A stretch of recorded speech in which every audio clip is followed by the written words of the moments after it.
Okay, so now that we have both particle systems over here, with each their own shader and their own properties, we can make sure that we start to render them. Now first, before we can start rendering, we need to create a camera. If you press Ctrl over here on the tab camera, it creates automatically for you a camera right there from the viewport. Now you have all kinds of different controls. Now these controls you see right in the center are the controls to move the camera around. So with this one you move a little bit to the back, you can move the camera up a little bit and so on. And these ones are for rotation. So like that, and you have also over here a controller for controlling the banking. Okay, now since that we have our camera, everything is almost there and ready to go. The only thing that we need to do is to connect it to a render engine, to render output driver. And for that we're going to create a node which is called a ROP network. So that's a render operator network. Now inside of a render operator network you have the possibility to assign all kinds of renders. You have possibility to do farming to render out geometry. You can render out point cache files, you can render out geometry as it is, you can render out RIB files, you can render out to images, all kinds of other managers, or you can render out the standard render engine, which is in this case Mantra. Mantra is the standard render engine of Houdini.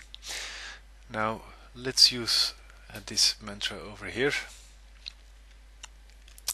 And so what we're going to do right in here is the following. We are assigning it to camera 1, which is correct. Now for the first rendering we only want to render one object, which is in this case, if you click that, which is in this case only the particle flame that we want to render. So accept this as a pattern. And so if we render out with this one right now, you'll see that it's going to render out only the flame, whereas as it was together with every object, it's going to render a different result right now, as you can see. So this is how you can select different kinds of objects. Particle flame.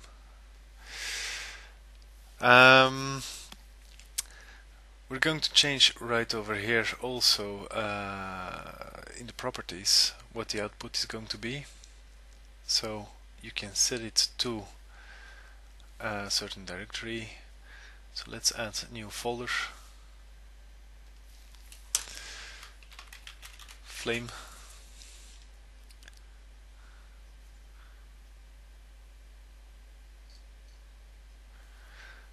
And go inside and let's type a name for that. So the name can be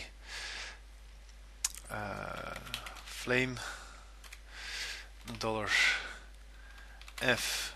So it's going to use right over here the number of the timeline, and we're going to add some padding. So the number 3 says that it's going to be 001, 002, 004, and so on. And then you can type in some kind of an image format. You can use PNG, you can use JPEG, you can use all kinds of other formats. Now I'll stick with PNG right now. Or no, I'm not going to stick with PNG. PNG might give you some troubles, in the sense that PNGs have a tendency to do some strange things with their alpha channels. So let's just stick to JPEGs. The whole PNG issue is something I'm going to explain you later. Well, we have over here the whole path of the scene. Now, since that I've saved the scene just right above in lecture 5, I can make this a relative path by tapping $hip. and this makes it easier that if you change the scene from location, then it will always be able to find the location where it needs to render.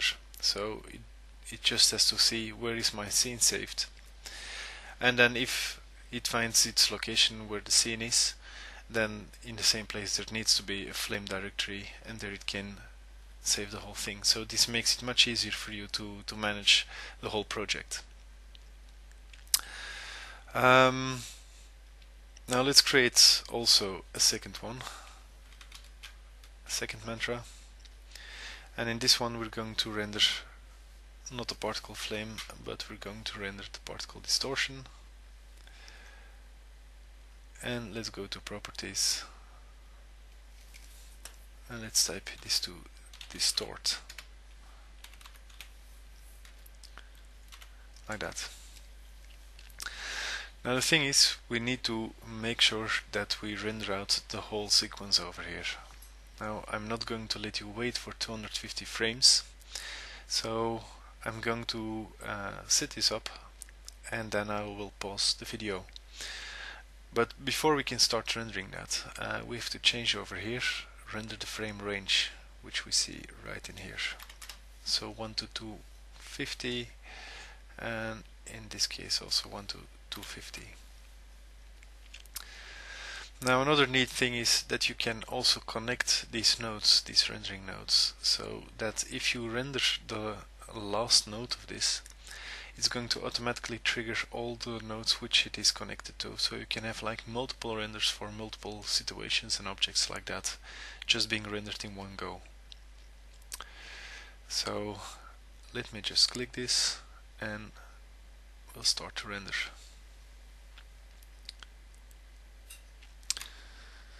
Okay, the frames have now been rendered, so let's have a look and let's see what we can find. So the thing that we're going to do now is, let's go back up again. We're going to composite those images, and for that we're going to create a COP network. So this is a compositing operators network. So if you go inside, you can start creating over here your compositing. Now let's change the viewport over here to compositing, so that we can see what we're doing. So first of all, we're going to load both of these files. So you have a file over here, and this is something we're going to change into $hip flame, and now we have to set it back to show sequences as one entry, so that we can take in the flame right over here, and let's have another one which is also file, and right here we're going to take the distort. So now if we play around with this, you can see you have your animation there. You can just play it and see what it does. So the thing that we want to achieve right now is to make sure that we use the image that we have over here in order to distort the flames that we have right there. Now, how are we going to do this? Well, there are a few things that are important to know. First of all, an image, and let me zoom out a little bit, is always being looked up. So we have X and Y value. It's just like the U and V. So if you would take this as U, V, goes from 0 to 1, from 0 to 1. And this is how exactly a program knows where to put which pixel. So if we have like this whole image, it knows when he's on these coordinates that he has to pick a color which is set between these ranges between 0 and 1. So it's just like picking coordinates and picking the values over there. Now what we want to do is we want to use the distort that we have over here in order to deform what we see right in here. Now let us make first a few example files of that. So we're not going to do it directly on this, we're going to use a few images. For that you can take a few images from the internet, doesn't matter really what. Let's go to Google.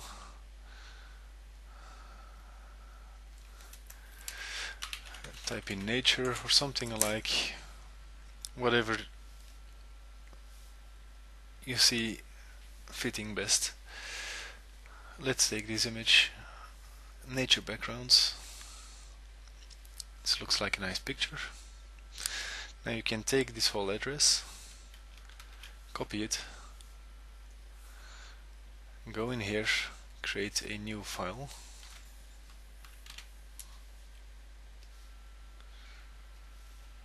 and just paste the web address over here. And as you can see, this whole image has been added.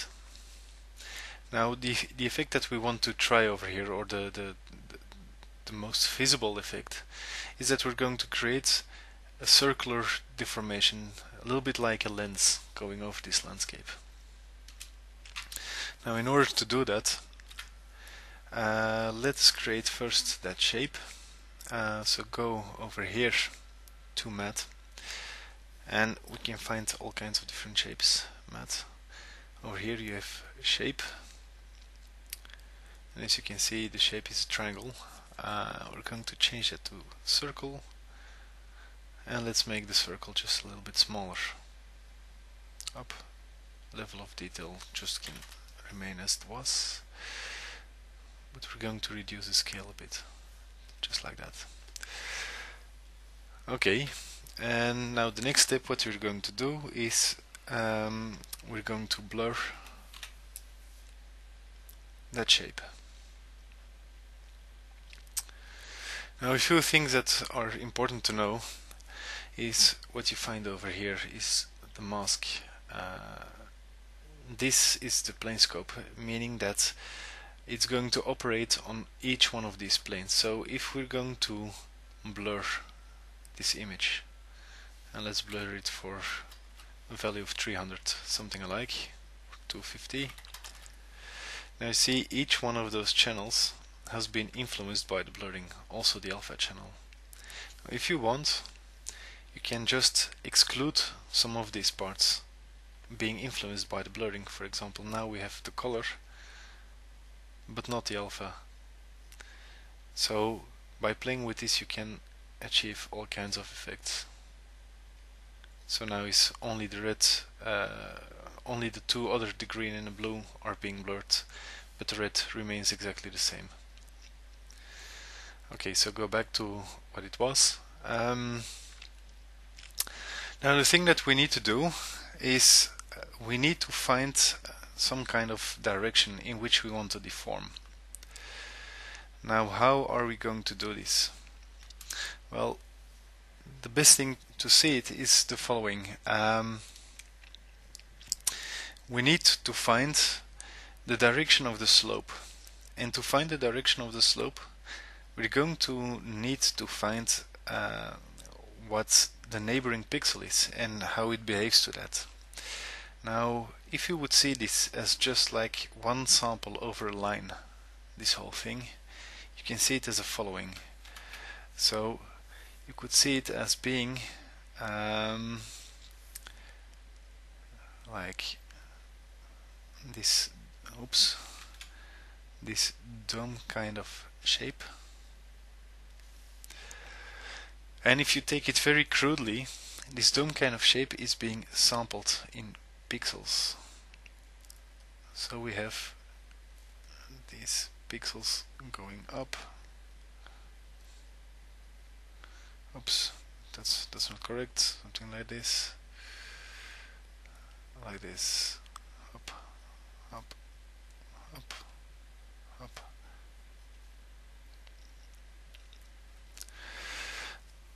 So if we want to take the difference or the derivative, the thing that we can do is we can shift this whole thing to the side so that we get this.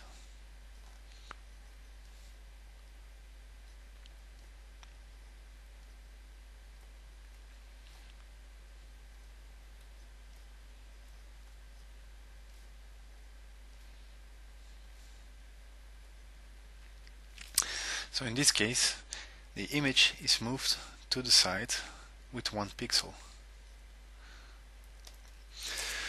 And now if we would subtract both of the images from each other, we would get, in this case, a positive value, which is getting bigger each time. So if we see this over here,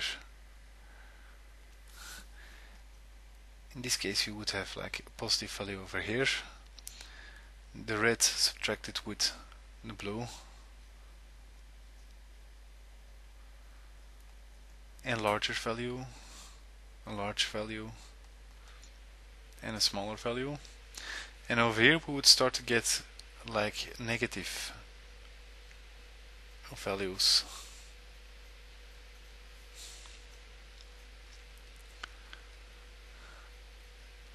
Because in this case the value of the pixel is bigger than the value of the original image. So we would have like over here all kinds of pluses, and from over here all kinds of minus values. And we can use these values then in order to offset where we're going to look at a pixel. So remember that I've told you that looking up a pixel is done by using the image that you see over here and by reading out its UV value. So once you have a point over here, you can read out the UV value over here, and then you know exactly what color to pick. Now if we're going to adjust the UV value by the direction that we find over here, then we can adjust exactly to say where it needs to pick a pixel, and therefore we're going to distort the image that we see over here. Now to do that we're going to build a VOPSOP, which is in VEX code something which allows us to distort this. But for creating the derivative, we luckily have already a node just in place. So if you go over here to effects, you can find bump, and you see it over here in luminance, and the stronger you make it, the more you see it being visible. So this is just creating an RGB value or XYZ derivative of the image that we see over here. Now we see this very noisy pattern. And the reason for that is the following. At this moment this image is an 8-bit image, or a 24-bit image, 8 bits per channel. Now this gives us a 256 color value per channel, and that's really not enough. So we need to make sure, and funny thing is it's already so long ago that I don't know whether it is 255, 256, that's the value. Now those number of steps are just not enough to show all the variances that we have over here. So the thing that we need to do is the following. We need to increase right over here the depth of the image. So if you go to image and you see over here default depth, you can change this to a 16-bit integer. And now if we're going to see the result immediately, so if you change this to 16-bit integer, you see everything has become a positive value like that. Okay, there are also other settings which allow for different kinds of distortions. Perhaps floating point is even better in this case because we're also having like these negative values. Doesn't matter really. Okay, so now we have this as values. So what we're going to create now is a VOP-SOP. We're going to create a VOP-SOP so that we can distort what we have over here. So type in a VOP COP filter. It's not a VOP-SOP, it's a VOP COP operator. So we take the first image, and as we can see it gives us the same result, and then we take the second image, and so this is what we're having right now. So we see the colors and we see the globals. So what we're going to do first is we're going to input the images over here. So if you take over here cop input, then we can, for example, add this value. So you can see this is vector, it's a vector from pixel. So let's change this into vector to float so that we can connect it to the colors that we have right over here. So let's take the value RGB.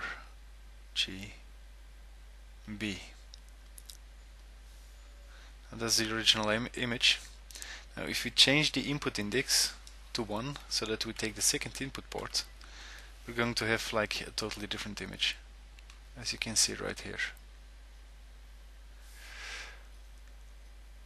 Okay, so now as you can see right here, we have like these U and V values. So what we're going to do is we're going to use from this image the Y and the R and the G to control the U and the V from the other image. So let's take this and create another cop input.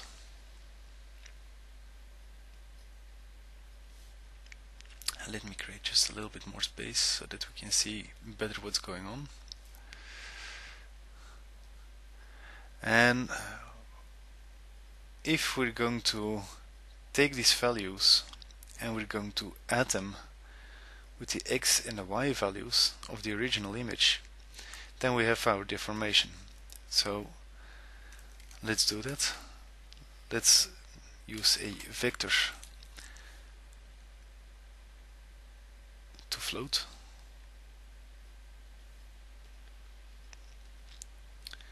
Let's have this connected just right over here. And we're going to add that.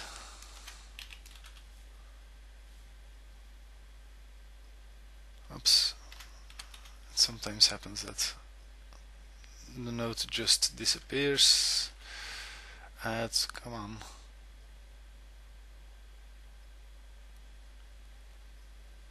Connect it over here.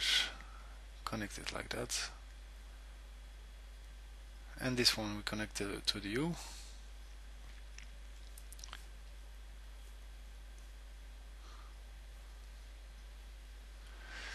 And we do the same thing for adding with the V.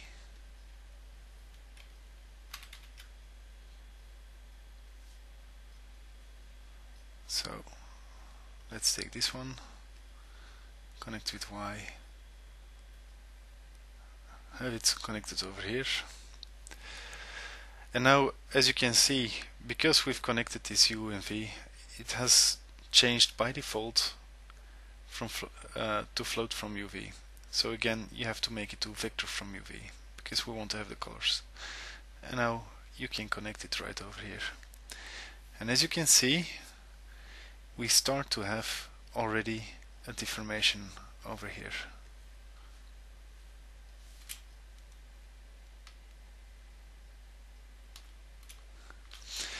Now we can make this deformation a little bit more accurate.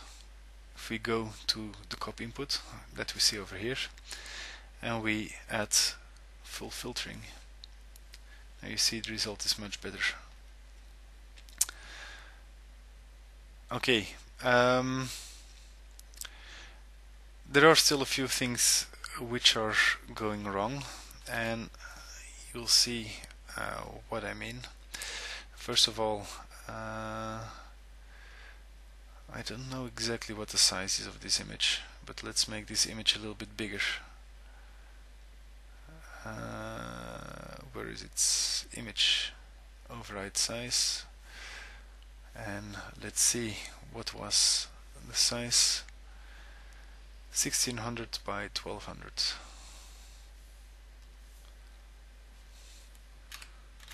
1600 by 1200. Okay, so this is much better. Now we see our distortion. Let's go back in here. We can increase our blurring like this. But as you can see, we do have a strange effect, which is the following. If we change the scaling, it will become a little bit more apparent. Is that one part is moving to the side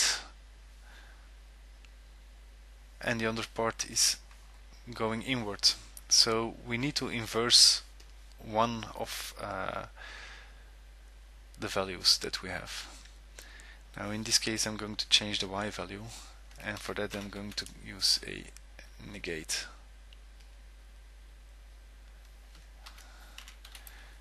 Negate.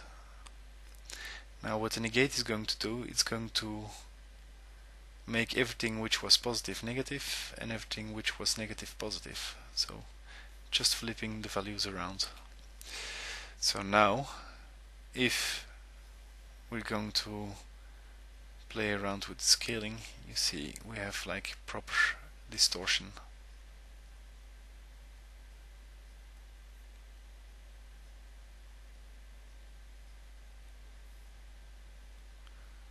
Perhaps have to do it a little bit more.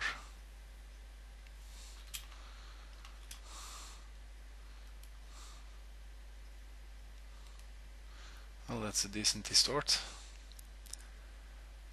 And over here we also see that we have like a problem with the floating point. If we make it 32-bit, it's going to be much better. So now we have like a fully proper distorted image that we've created ourselves. Okay, so since we see that all this is working, now we can start to use this whole thing on our flames. So let's move this to the side and let's connect the flames that we have over here.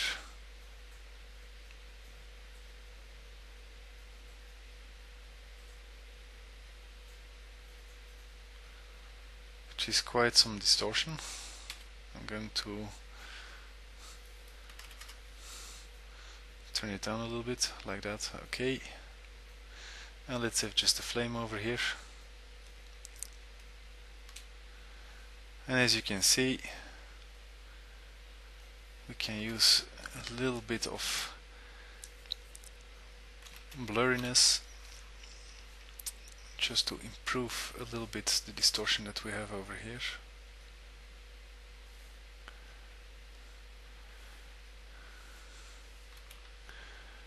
And of course what we see right here has to do a little bit, I guess,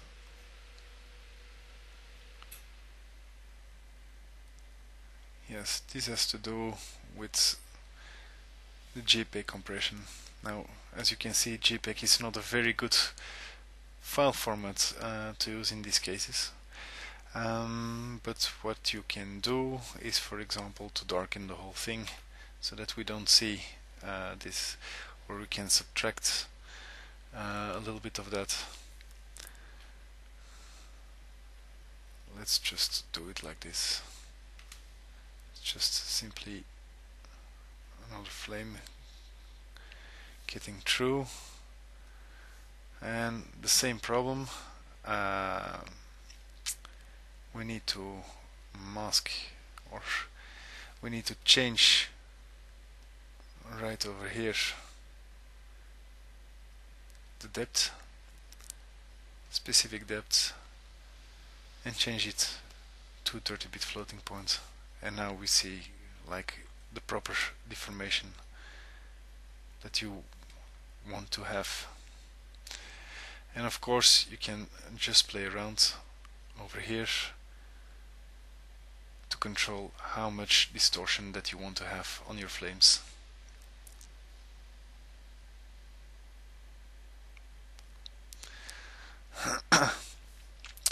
And so if you want to render out the whole effect, right over here in this COP network or above in the mantra, you can choose. You can add again a ROP render. No, this is a network, we don't need a network over here. A ROP file output. And so in this case we go to 250 frames again.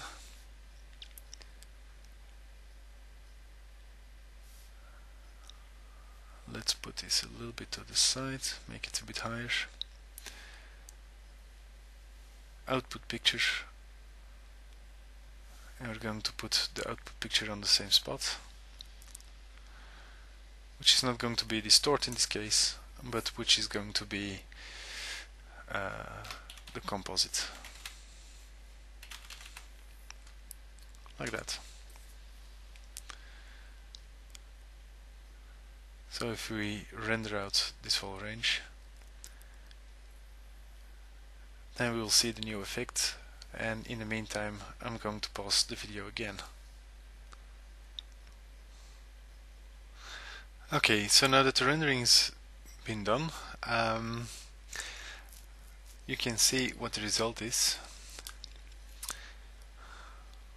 Of course you can play around with it and tweak, but these are things that you can use quite a bit for prototyping or for showing developers how to implement certain things, so that you can see and test all kinds of effects or special effects from spells and things like that before you even have to bother your programs with that. Furthermore, if you're able to make it like you see it over here, you can help them quite a bit by exactly and properly explaining what you did.